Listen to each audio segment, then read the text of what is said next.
Role में, कहाँ बिलाल अब्दुल्ला और कहाँ अली। सो डिफरेंट है, वेरी वेरी डिफरेंट। उन्होंने बहुत अच्छा घर में अपनी प्रॉपर्टी में जिसको तुम सेव किया हुआ है, तुमने जिसको ऑक्यूपाई किया हुआ है, तुमने इंसानों को टिकने कैसे दिया। खूब बाल ना खोलो दरख्त के नीचे आप पे जिन आ जाएगा, वही हुआ है, इस आदमी पे बेचारे पे जिन आ गया है।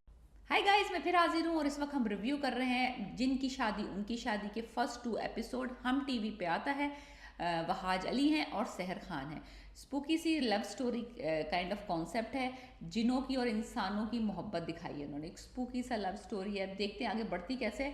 स्टोरी कुछ इस तरह से शुरू हुई है कि 2 भाई दिखाए हैं, असद और अली। अली जो है वो प्ले कर रहे हैं वहाज, और उनके फादर की डेथ हो जाती है एक्सीडेंटली। और जब उनको वसीयत पता चलती है तो उनको पता चलता है कि उनको एक बहुत बड़ी हवेली शहर से बाहर इनहेरिट हुई है, लेकिन उनको शर्त ये कि बहुत महंगी हवेली है, और उनको शर्त उनके फादर ये रखे गए हैं कि उनको 6 महीने उस हवेली में रहना है जाके, और उसी दौरान उनको अपने छोटे बेटे की शादी भी करनी, छोटे भाई की यानी कि वहाज की। तो अगर वो ये शर्त पूरी कर लेते हैं तो उनको ये पूरी हवेली और पूरी जायदाद उनको हिस्से में आ जाएगी। अदरवाइज अगर वो ये शर्त पूरी नहीं करते, 6 महीने उस घर में नहीं जाके रहते, तो सारी की सारा पैसा, सारी सारी प्रॉपर्टी जो है वो एक ट्रस्ट को चली जाएगी। तो ये कंगले कवार सड़क पे आ जाएंगे दोनों भाई।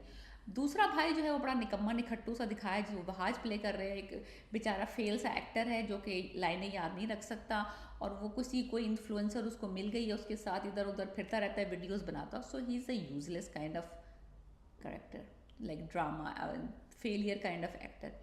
सो एनीवेज वहाज बहुत अच्छे लग रहे हैं, बहुत अच्छी एक्टिंग कर रहे हैं, बहुत फ़नी लग रहे हैं, बहुत मज़ा आ रहा है उनको देखने में स्क्रीन में, इतने डिफरेंट रोल में, कहाँ बिलाल अब्दुल्ला और कहाँ अली। सो डिफरेंट है, वेरी वेरी डिफरेंट। उन्होंने बहुत अच्छा और बहुत different kind of character choose किया है। हुआ कुछ यूँ है कि बड़ा भाई और जो भाभी हैं उसकी जो वाइफ हैं और एक नौकर के साथ वो उस हवेली में चले जाते हैं, और वहाँ पे बड़े स्पूकी स्पूकी से वाक़यात होने लग जाते हैं। फर्नीचर को वो साफ़ करके चादरें हटा के रखते हैं, थोड़ी देर बाद आते हैं, चादरें फिर डली होती हैं। कभी क्लॉक का टाइम रिवर्स में चला जाता है, कभी चीज़ें मूव हो रही हैं, उनको नज़र आ रहा है लेकिन उनको समझ नहीं आ रहा कि ये हो क्या रहा है। अब जो नौकर है उसको पता है कि ये हवेली जो है वो आसेब ज़दा है, और वो उनके फादर उनको तावीज़ भी छोड़ के गए फॉर द प्रोटेक्शन। तो सब ने तावीज़ पहन ली है, एक अली का तावीज़ नहीं अभी अली ने पहना है। अली को पता ही नहीं चला है कि उसके फादर की डेथ हो गई है। तो वो अपने निकला हुआ मिशन पे इन्फ्लुएंसर के साथ, जिसका नाम नादिया है, जो कि बड़ी ही इरिटेटिंग सी बंदी दिखाई है, वो उसके साथ वीडियोस बनाते फिर रहे हैं। सो ही डज़ नॉट नो। जब तक उसको पता चलता है, जब तक वो हवेली से तक पहुंचता है, तब तक एक और करेक्टर इंट्रोड्यूस हो जाता है। दिखाया यह है कि जो हवेली है उसमें एक ग्रुप ऑफ जिन रहते हैं। एक जिन दिखाया है, उसकी या तो मुझे लगता है बीवी है या बहन है, और उसकी एक और बहन आने वाली है जिसका नाम है खुशी, जो कि प्ले कर रही है सहर खान, और उसकी शादी होने वाली है कुछ दिनों में, और बहुत सारे जिन आने वाले हैं वो शादी अटेंड करने के लिए। तो ये जो ग्रुप ऑफ जिन यहाँ रहते हैं इस हवेली में, अब वो है कि ये जो इंसान आके इस हवेली में रह रहे हैं वो किस तरह से इनको भगा दें, बिकॉज उनका इमेज ख़राब होगा और जिनों के सामने कि भाई तुमने अपने घर में अपनी प्रॉपर्टी में जिसको तुम सेव किया हुआ है, तुमने जिसको ऑक्यूपाई किया हुआ है, तुमने इंसानों को टिकने कैसे दिया।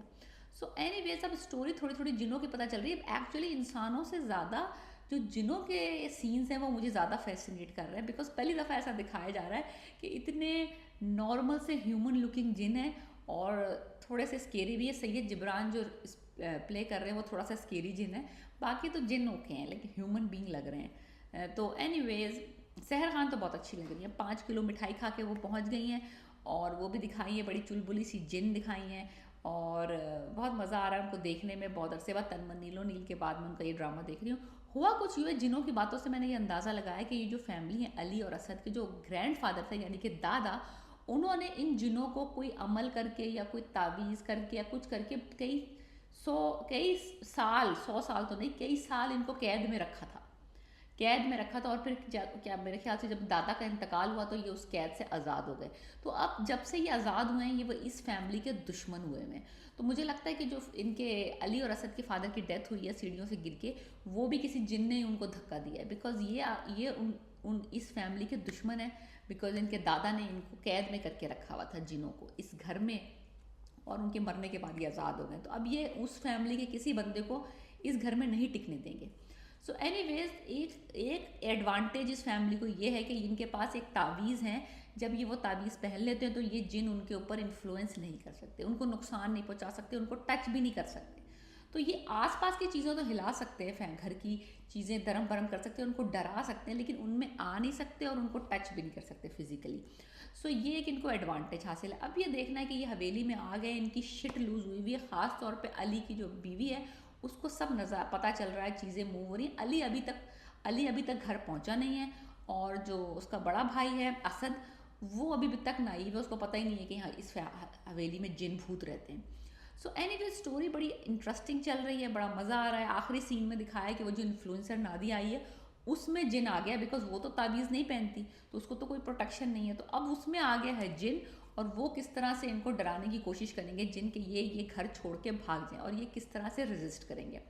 एनीवे सहर का जो रोल दिखाया है, जो खुशी बनी है, वो दिखाया कि वो कहीं से आई हैं अपनी बहन से मिलने के लिए इस घर में, और वो लोग यानी कि उसकी शादी अरेंज करें और वो शादी नहीं करना चाहती। इन द मीन टाइम जैसे वो एक बहुत ऊंचे दरख्त पे लेटी हुई है बदरूहों की तरह, बड़ा फनी सीन था वो। अली उसी वक्त जो है घर में आते हैं वहाज, और वो उसको देखती है और वो बस जिन उस पर फिदा हो जाते हैं। जैसे होता है ना, पहले कहते थे बाल ना खोलो दरख्त के नीचे आप पे जिन आ जाएगा, वही हुआ है, इस आदमी पे बेचारे पे जिन आ गया है। तो वो लड़की खुशी इसको पसंद करती है, खुशी खुशी तो तुम पे फिदा हो गई, मुझे नहीं पता था इंसान का बच्चा भी इतना हैंडसम हो सकता है। सो अब उसको वो बंदा पसंद आ गया, और उसके साथ वो इन्फ्लुएंसर आई है। अब वो होगी जेलस, जब वो उस इन्फ्लुएंसर के साथ इंटरेक्ट करेगा, खुशी जेलस होगी, और वो फिर एक्ट आउट करेगी, उसको बर्बाद करेगी नादिया को। और इन द मीन टाइम जो और जिन है वो इनकी पूरी फैमिली को इस घर से भगाना चाहते हैं। सो बड़ी इंटरेस्टिंग किस्म की स्टोरी है, बड़ी डिफरेंट सी है, डिफरेंट है from all the other drama जो किस वक्त राइट नाउ प्लेइंग। तो अगर आपको कुछ डिफरेंट देखना है, थोड़ा सा चुलबुला, थोड़ा सा मज़ाइया, और ऑफ कोर्स वहाज को देखना है, तो आपको मस्ट ये ड्रामा देखना पड़ेगा। OST इस ड्रामे का इंतहाई अच्छा है। अगर आपने इस ड्रामे का OST नहीं सुना, प्लीज़ गो एंड लिसन, मेरा फेवरेट है, मैं ऑन रिपीट सुन रही हूँ। सो डेफिनेटली डिफरेंट है, different, I don't say good और bad, but it is different. Let's see how क्या आगे जाके कैसा बनता है, क्या कहानी बनती है। मज़ा बड़ा आ रहा है जिनों को देखने में, really. So please subscribe channel and let me know how do you like my review. Piece.